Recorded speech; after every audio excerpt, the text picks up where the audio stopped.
warahmatullahi wabarakatuh. Alhamdulillah wassalatu wassalam ala rasulillahi sallallahu alaihi wasallam. Dear viewer, welcome you to yet an exciting episode of the Alhidaaayah show that comes to you every Monday from 3 to 4 o'clock. My name is Muhammad Sekalala, your host for the show, and we are looking at Islam and science. Today is the 12th of August 2024.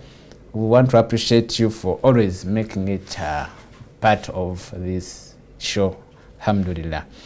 In the interest of time, we shall welcome our guest to say salam to you, and then we shall see how to proceed, inshallah. Assalamu alaikum wa rahmatullahi wa barakatuh. Wa alaikum assalam wa rahmatullahi wa barakatuh. So that is our guest. We know him as a common face, Mr. Sekalima Hamza, who is a lecturer of computer science at the Islamic University in Uganda. Last week we looked at artificial intelligence, which are some of the developments that we are having in this current day and age. Perhaps those that came earlier than us couldn't have interacted with. And we just saw that it is the aspect of making machines to perform what would have been human functions of thinking, decision making, problem solving, among others, like our guest informed us last week. So we looked at the good side of it, and today we want to look at some of the applicable smart AI technologies that we have at our disposal, perhaps that we should interest ourselves with to make lives more efficient and better, inshallah. Allow me invite our guests to take us in this very important aspect. Alhamdulillah wa salatu wa salam ala rasulillah sallallahu alaihi wasallam. We thank our guests. We thank our viewers for being around and giving us their ear. MashaAllah. Although we also thank Allah subhanahu wa ta'ala for giving us this opportunity to expose ourselves to these areas of knowledge and a few other things. Now, as the African continent is struggling with the political issues and other things, other countries are really moving very fast in the forward direction. And today we just want to see a realistic look at this AI, because sometimes when you talk of all these tools we refer to, the chat GPTs and the others, they still remain more of a theoretical thing to many of our viewers. So that's why we thought today we should dedicate the show to actually demonstrating some of these technologies, so that a person can see that even on their own computer they can still be able to use these tools, because the tools are designed for general use. So they don't require any prerequisite training in computing or etc. They are just like the way you go into Google and you do a search. Anyone with the basic so the issue is someone having the knowledge of and how they should be used. So you don't need any kind of advanced computing to be able to use these tools.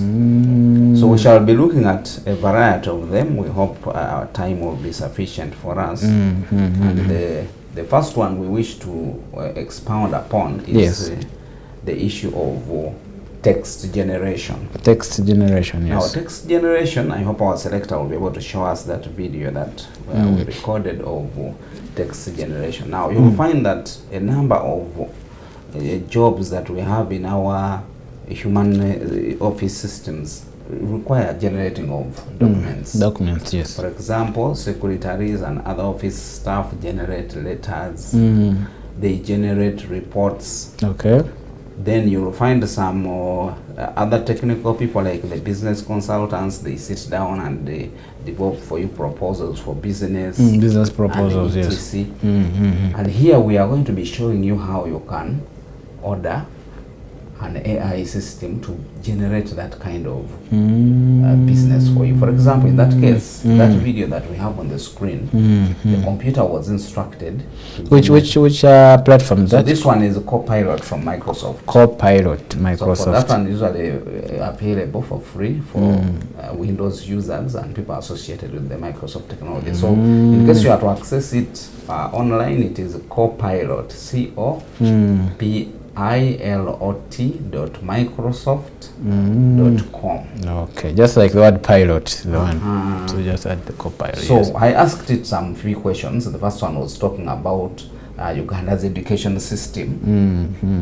Then here I asked it to develop for me a proposal for setting up a secondary school in Mbarara City. So you can even be as specific as that. And it will create for you a very detailed proposal. As you can see, it shows you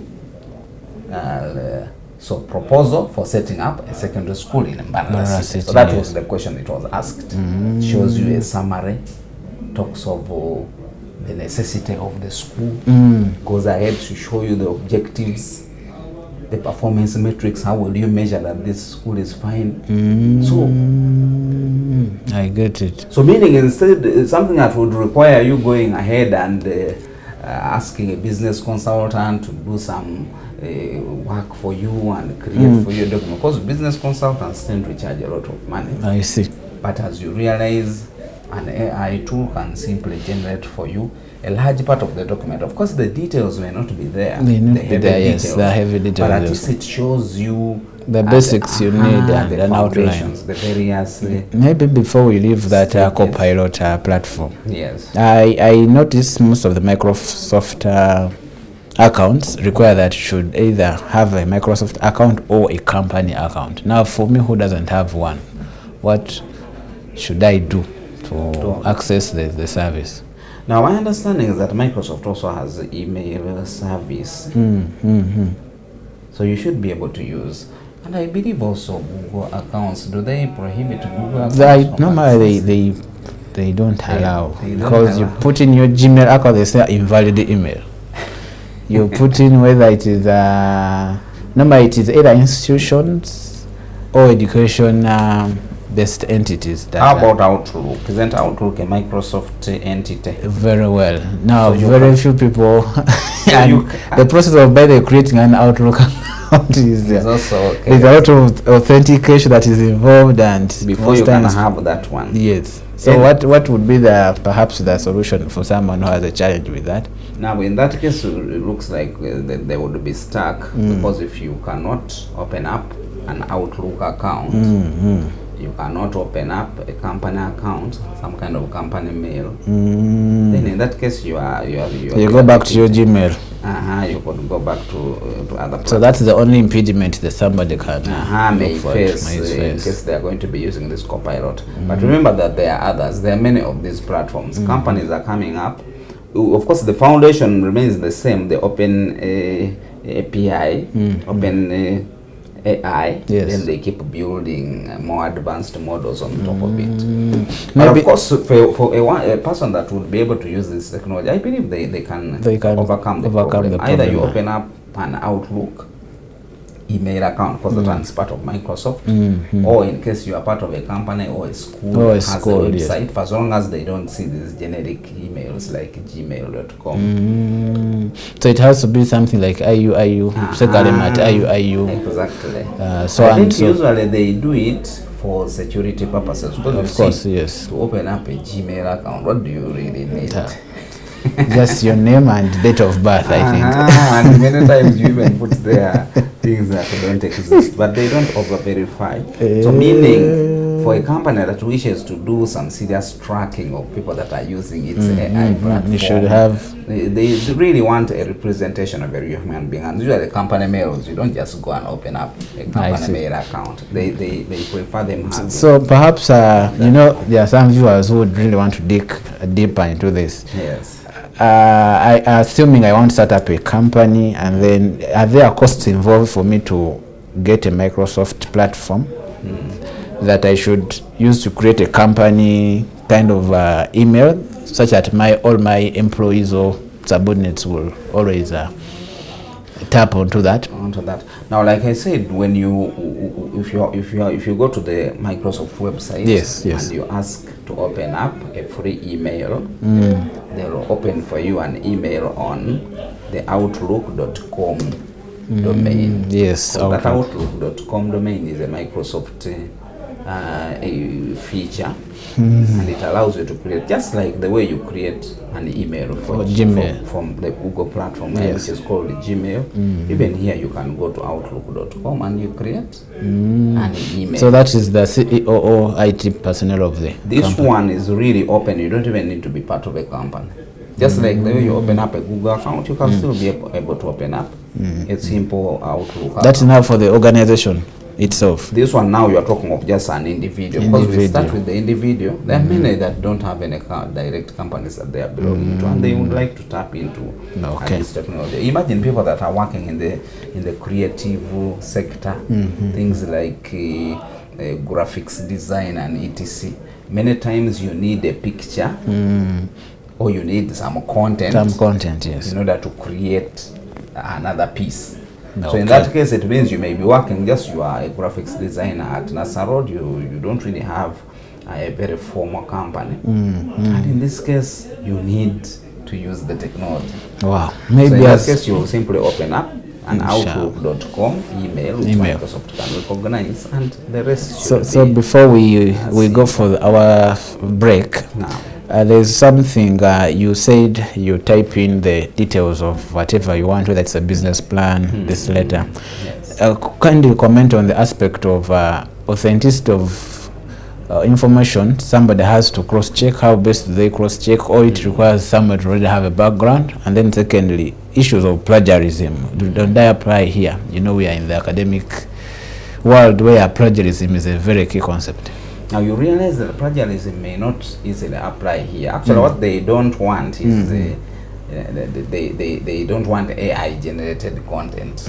But in terms of plagiarism, the AI tool can manipulate the text to the level that you don't see plagiarism. Because what plagiarism checkers do, they simply compare the text you have with the already existing text, meaning they do a text-to-text comparison. Yes. So should I manipulate the text in such a way that it's no longer exactly the same as the other part, then they can no longer detect it.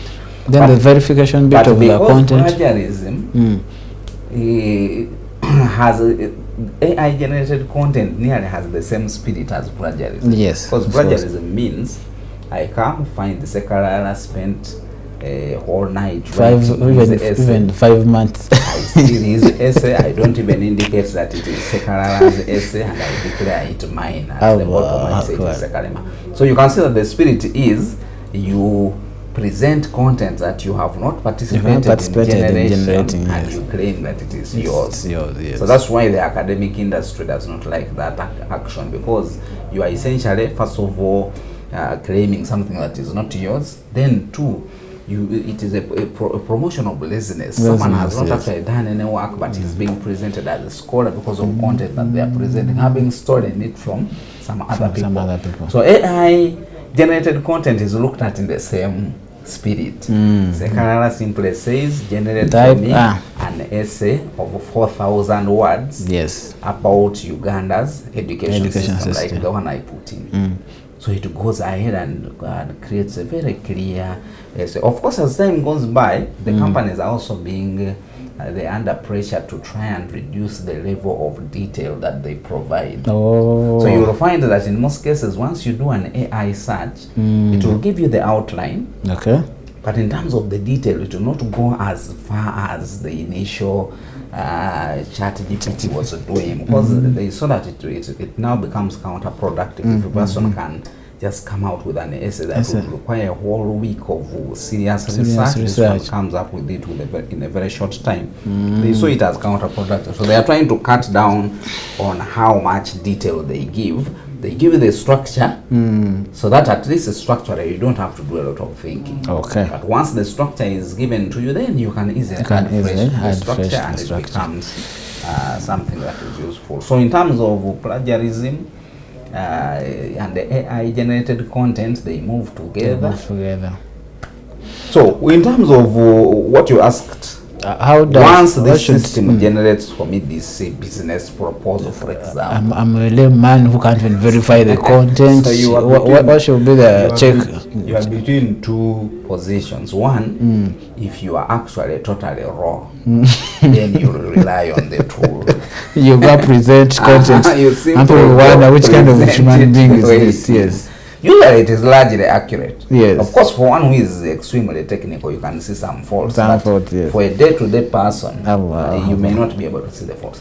But in case you are a technical person, the tool speeds up your creation of content. For example, if you are required to generate a business proposal for a certain individual, in case you have to think of it from zero, even structuring alone is complex enough to know how to even follow. Because remember, a document is simply a story that is arranged according to topics and topics, yes. From what is known slowly by slowly into what is unknown and then a conclusion. Wow. So in case you are technical, it will take you some time to think up and reorganize some things of this. Yes. Remember also that you don't want to keep repeating yourself. Of course. You are a consultant.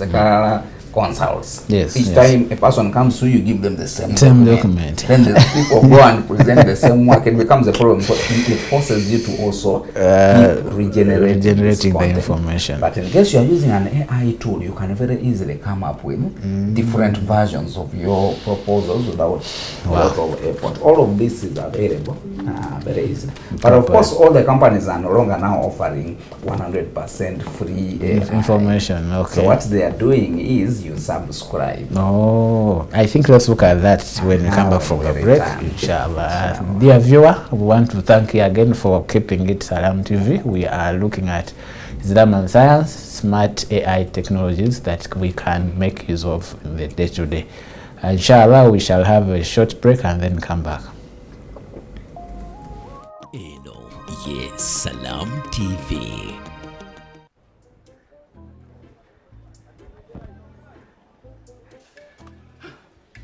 Please take us to Nairobi, please. Sorry, but the Nairobi line is the direct train. What?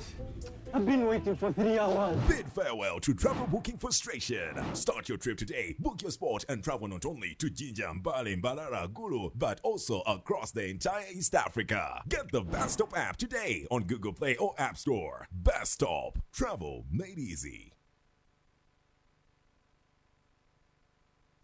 Ensi bw'egenze ekula, ebintu bingi nnyo bitumanyi nti biri halaali bigenze biyingiramu ebitali halaali. Twesanze ng'ebintu bingi ebituwoomera maka gaffe bikoseddwa nga biyingirwamu ebintu n'enkola etali nnuŋŋamu eyinza okukosa enzikiriza wamu n'obulamu bwaffe. Wano Uganda Halal Bureau kwe kuvaayo ku lulwo okusunsula n'okwekenneenya ebyokulya n'okunywa okukakasa nti bituukagana n'omutindo gwa halaali. Awo nno gwe omuntu wa bulijjo obuvunaanyizibwa bubwo okunoonya akabonero ka Uganda Halal Bureau ku buli kyogula kubanga ke kakakasa nti biri halaali. Ate gwe munna bizinesi funa akabonero kano abantu okukakasa nti by'ofulumya ne by'otunda biri halaali. Tulye halaali, tunoonye akabonero ka Uganda Halal Bureau ku buli kye tukozesa. Okumanya ebisingawo kuba ku ssimu zino 014 23 35 61 oba 0758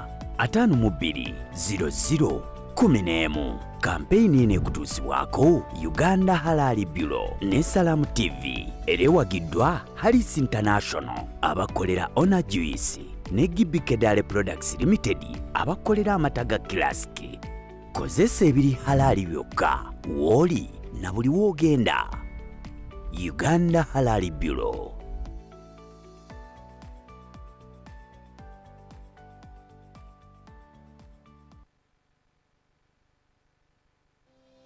Salaamu egabudde. Oli munna bizinesi oba olina ekitongole ekiwa obuweereza obw'enjawulo nga weetaaga kimanyike mu buli maka mu ggwanga lyonna. Salaamu TV ekuleetedde enteekateeka ya Salaamu egabudde. Guno gwe mukisa gw'ofunye by'otunda ne by'okola birangibwe ku TV yaffe Ŋŋanzi wamu n'emikutu gyaffe emigatta abantu gyonna. Weegatte ku bukadde n'obukadde bw'abalabi baffe okwetooloola Uganda yonna era bizinesi yo yeeyongera okumanyika nga bw'onyumirwa emiwendo egisaliddwako osobola okuganyulwa okwannamaddala mu kulangako. Tusiba omukisa ssemakisa guno ogukuweereddwa. Okumanya ebisingawo tukubireko leero ku 070 54 76 09 oba 0783 27 21 34. Salaamu egabudde ku Salaamu TV, olutimbe olw'emirembe.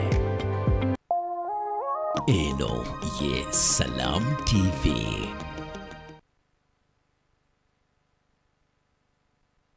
Assalamu alaikum wa rahmatullahi wa barakatuh. Alhamdulillah wa salatu wa salam ala rasulillahi sallallahu alaihi wasallam. Dear viewer, we welcome you from the short break. We are looking at the Alhidaaayah show, where we are looking at science in Islam, or Islam and science.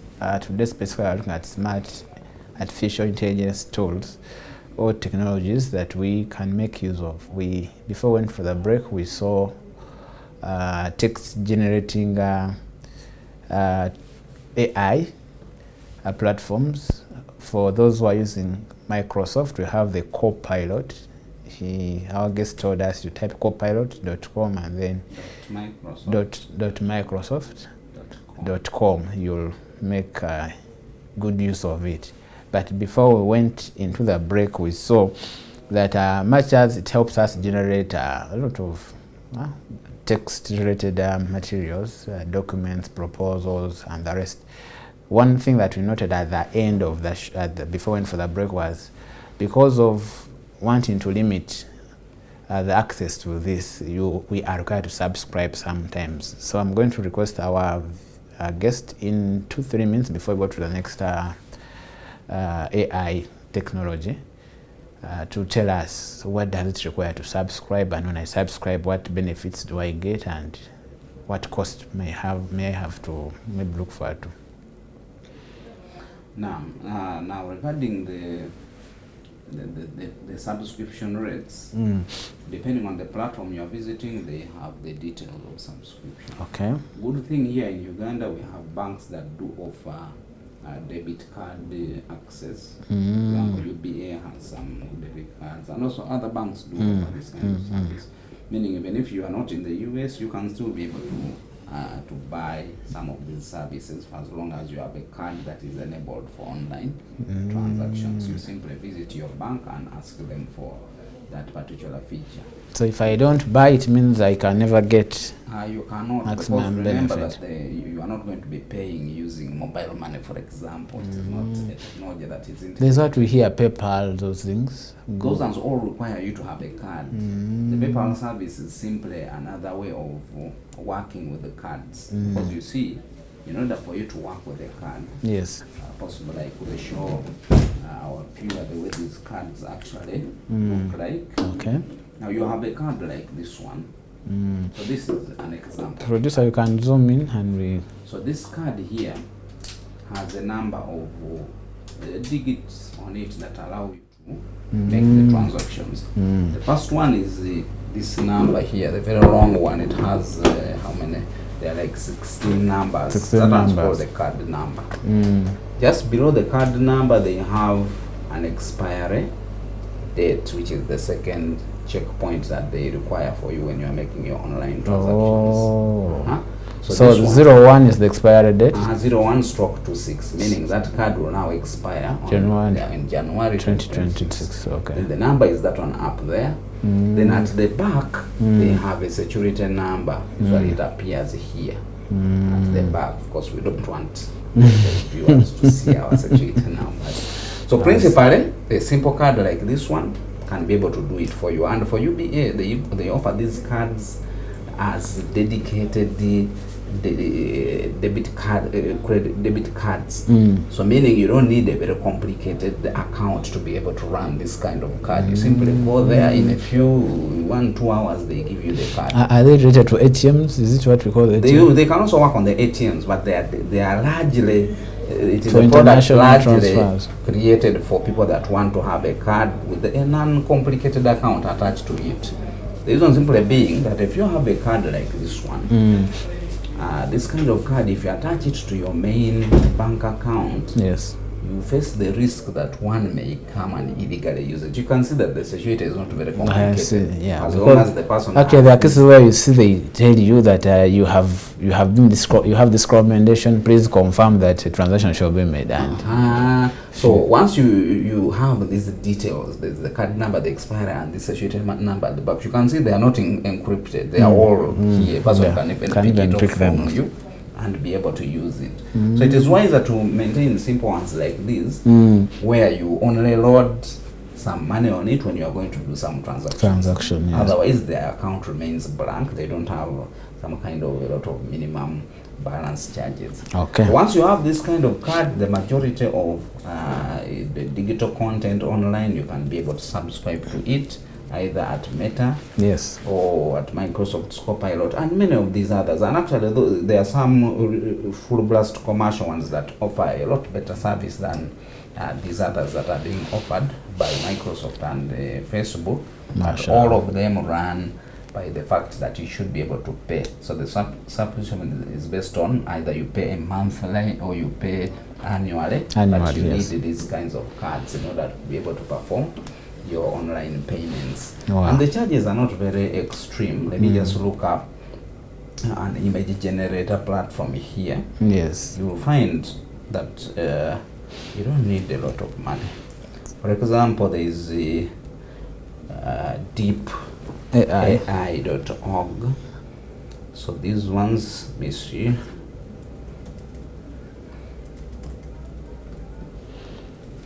You don't need a lot of money for you to subscribe. Okay, so viewer, we want to again remind you that this show, if you missed out on the beginning segments, you can always visit our YouTube page, type Salam Alhidaaayah, and then inshallah from the beginning sessions of segments of the show, you can always pick them up. And remember to view, like, and share with your colleagues, because like we noted that for each benefit you visit onto another human being, Allah subhanahu wa ta'ala will reward you. So we are perhaps bringing you up to speed with the latest developments, and you should also do the same to those that need to have the information. So we are looking at Copilot. Last time we looked at the ChatGPT and others. Perhaps as we shall be going slowly, you'll also be appreciating the same. Yes, Mr. Sekanema, so you'll find the rates, yes. The rates going from the smallest I see here is around 10 USD. That is per month, yes. So that there's a site called Midjourney. Okay, so roughly that's about 37,000 shillings. So they want some 10 USD from you, then they limit you to 200 images, commercial grade images. Now remember that in case you're working with the images and you are going to be going to Google and picking people's images, those images are subject to copyright. A person can even give you a very massive bill in case you reuse their photo for your own purpose without permission. And the permission is very difficult to get. You have to get written content. But in case you are going to be just paying this 10 USD and you are able to have images generated for you, then it is good for value for money. So remember that the AI tool generates a totally new image. Yes, it utilizes what it has learned out of the very many images that it sees online, and it creates the content, but it generates a totally independent So to pay the 10 USD, it is the other card you talked about. Yeah, will be good enough for you to perform that. Inshallah. Then So it goes on. There are some the advanced ones. 25. The range is between 10 to around 25 where you'll be able to get. Okay. So let's look at perhaps the other AI technology that we can. Now, the other one is in the area of industries. Yes. I hope our selector can be able to show us that video that shows a 100% automated industry. That industry was built by a Chinese phone maker called Xiaomi. We do have Xiaomi phones here, the Redmi's, and the production of high-tech devices is managed in a company called Xiaomi. So what they have done is a 100% automated, totally human-free factory. You see it there. Everything is robots and AI, because in the earlier days, robots used to be applied to the industrial sector in the car industry and some of the other. But what these ones have done, the robots are not just working without intelligence backing them. Because remember, why do we need human beings like in the production chain? Yes. Looking for products that have had some defects as they were being produced, testing, a few steps that require really human level intelligence. So what these ones are doing, every aspect that would require human judgment, they now replace it with the AI. So meaning if you can combine robotics and have AI supporting the robots for the areas that would require human decision making, to get a 100% automated industrial production chain. I can say a 10 million production capacity annually. This thing is said to produce a phone every second. Imagine. Every second it compiles and generates a phone. So meaning if you divide the number of devices produced by the time that it takes. So that is how far they have gone. Of course, it's a threat to the human beings we're supposed to be working there. But ultimately, human beings can find other preoccupations that may not be necessarily in this sector.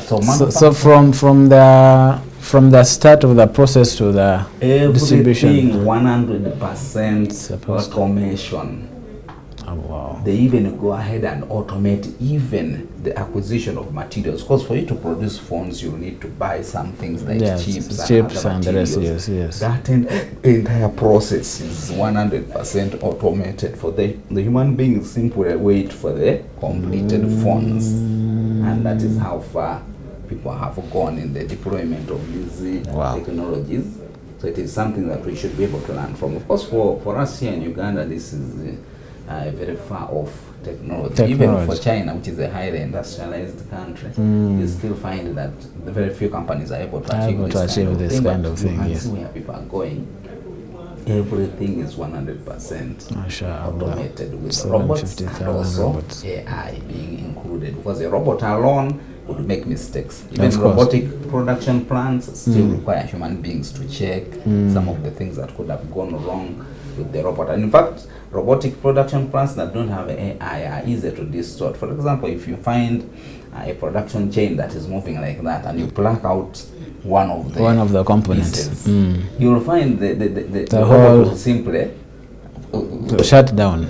It may shut down, or it will put things where they are not supposed to be, just because one has been removed from the chain. So it is a coordinated kind of operation. Using AI. So it's your smart factory. Even if you remove one piece, the AI will detect that yes, the chain has been disrupted, so I need now to skip one piece and proceed with another. So you can see 100% automation. Everything is. So it means there what you need are technical IT and people who are going to have operations like command center. Just general overview, because as you can see, there is really no human intervention in that entire process. So you only need these high-end mechanical engineers. And this thing works 24/7. 24/7. Even at night, it's busy generating phones. So this is how far people are utilizing this technology, because the technology is there. They now look at how do we actually optimize. Instead of having these human beings that go for leave, some are lazy, some make mistakes. Here you have your thing that is robotic and powered by artificial intelligence. Wow, mashallah. Thank you very much. Viewer, we are looking at smart technologies, smart artificial intelligence technologies that we can perhaps also adopt to make our lives more efficient and better. Because as you know, today the talk of the world is that we should work smart, not hard. The others that are steering the world of working very hard, you find the returns on your input and labor normally is not as what you would expect. But somebody is seated somewhere, is earning millions. So perhaps, but like you said, Africa, we still have a long way to go. I don't know whether It is the mindset, the mentality. Anyway, Perhaps talk about that, and we say we wind up the show. What could perhaps impede our? Is it exposure? Is it? Now, one big problem is the issue of data. Data. Because you see, for these machines to do the things that they are doing, they need to learn from human beings, just like the way a baby learns from the parents. So the computer cannot generate things by itself. Even these images that we are saying the computer generates, it looks at millions of human-generated photos and artwork, and it goes ahead and now creates some kind of process in which you can emulate the human beings. Now, for us here, we are still a bit our documentation, data, content generation and storage. Now, for now, the African community is participating a lot in generating content, particularly on social media. That's why you find a lot of African content. But remember that content is again owned by the owners of the social media companies. So meaning you are not going to go and pick Facebook's content that it picks from its subscribers, others, and you think you are going to use it for your AI tools. You are not going to do that. Then the other good data is simply not available. There's not enough focused research that is ongoing in order for us to have this trouble. But we are told Ugandans are very good at originating information. they are very good at consultancies, they recycle work and but they are not generating data, because you see, when we talk, for example, let's imagine you are having an AI tool that is supposed to be generating business proposals. Okay. Now it means it has to work with some large data sets of various business proposals that have been developed locally.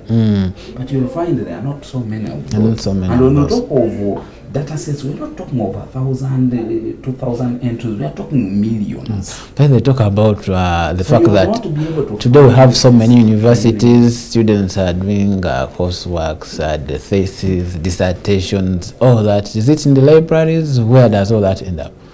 Now, largely, now, first of all, our higher education population is still small. Still small, yes. Because the biggest university here, I think, would be Makerere. Yes, please. With maybe like 20,000 students. 30,000 plus, yes. Okay, 30,000. That is still a tiny number compared to countries that have serious populations. Moreover, in that case, we are talking of all the students, including the bachelor's group, whose research we don't really rely a lot upon, because the rigorous element is not very much included. It's just a learning process. The student is subjected to some tests to see that they can actually try to emulate a research. So meaning, if you are going to look at reliable data that can be used in a training an AI tool, things that you'll be able to rely upon later, you're only talking of master's, PhD, and in that case, you know that the population will drop by nearly 80%. 80%, so you because don't have a very small number. And even what would be research data, it's still minimal. For example, you've been at universities and you've seen the kinds of topics the students. Of course, yeah. So they interview some 20, 30, 40 respondents, and moreover, they are just saying these ones said yes, these ones said no. So it's not the kind of data that you can use to train a tool that wants to build a pattern. Because you are not going to build a pattern out of 40 entries, 30 entries. What would be more reliable maybe would be supermarket data. Because those ones, many do have some kind of computerized How about hospitals? The majority are not automated. They so it becomes also a problem. And of course, hospital data also has some ethical issues. We don't give it out to the public easily. But commercial data like sales patterns and etc., that one would be there. But you realize that the supermarkets are also not operating online.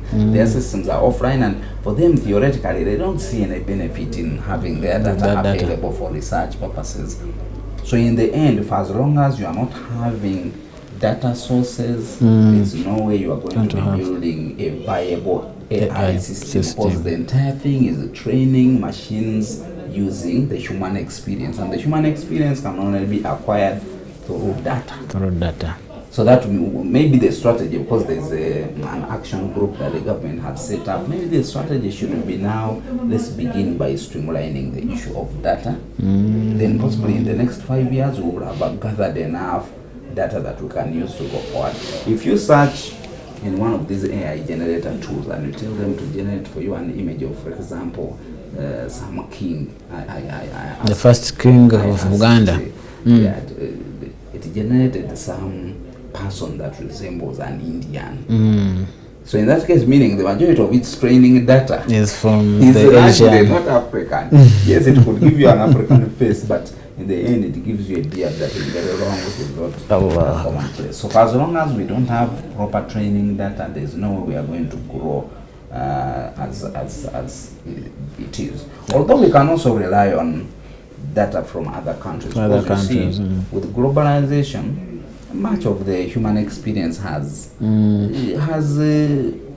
become the same. Yes, please. The way a Ugandan lives his day may not vary 100% from the way a Middle Eastern person lives their day or an American. Of course, there may be some variations in how complex the systems they work with are, but the life tasks can very easily be the same. And in that case, we could just, for the time being, rely on these other tools. Otherwise, universities, commercial companies, even government has a lot of data. I see police reports always come out with a lot of data on accidents, on crime. They do have some, but still their data sets are small. They don't like tabulate every other small accident. In case they were to achieve the kind of data things that we want, maybe they would do that. The only thing that could generate the kind of volumes that we want could be their surveillance videos. So the ones that there, you know that every day there is a very large amount of video. So that one can be very good as a training data set in case they. And the good thing, the technology is supplied by Huawei. And Huawei is one of the leading companies in AI. Possibly we could begin to float into that direction. Because at least we do have that video data and it comes out every day. So we could develop a pattern. For example, you could say we want an AI tool that can be able to detect some of these pickpockets and pickpockets, yes, and it can send. So you train it on the basis of that data that is available. So this person, the control room can get a signal that somewhere in Bua is there is a pickpocket before it occurs. Before the purpose of AI should be to prevent prevention, not post-mortem. It sees the pattern of movement of an individual on the road, compares it with a training data set that it has had, and it warns you that that person there should be possibly a pickpocket.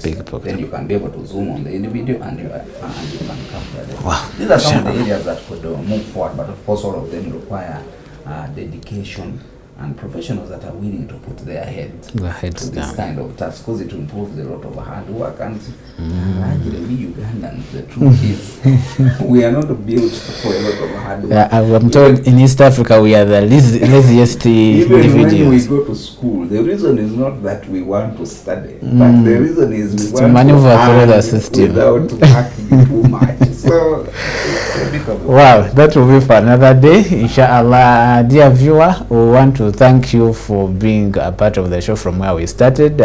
This is the Alhidaaayah show that comes every Monday, where we look at Islam and science. We've been looking at smart AI technologies or smart artificial intelligence technologies. Today specifically we looked at the co-pilot and then the smart manufacturing plant that was developed by a factory in China. Perhaps through further engagements we shall be able to show you more and more of the same. But the issue is to open our minds, the issue is to expose us to this, and perhaps you develop a feeling that I can also do this and get like-minded people to see what we can do for the country, for our communities, such that we also have better and efficient lives. Inshallah, we shall not exceed here. I just want to thank my guest for always making the time to come and share with us. May Allah reward you. To the viewers also, thank you very much. Remember, YouTube, type Alhidaaayah, Islam and Science, then view, like and share with your colleagues. and then we shall all benefit. Till next time, I remain Muhammad Sikalala. Assalamu alaikum wa rahmatullahi wa barakatuh.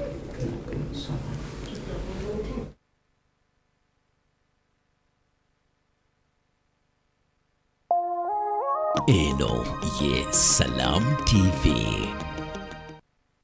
Adhan ngekutuswako. Hotel Africana. Come as a guest and leave as a friend.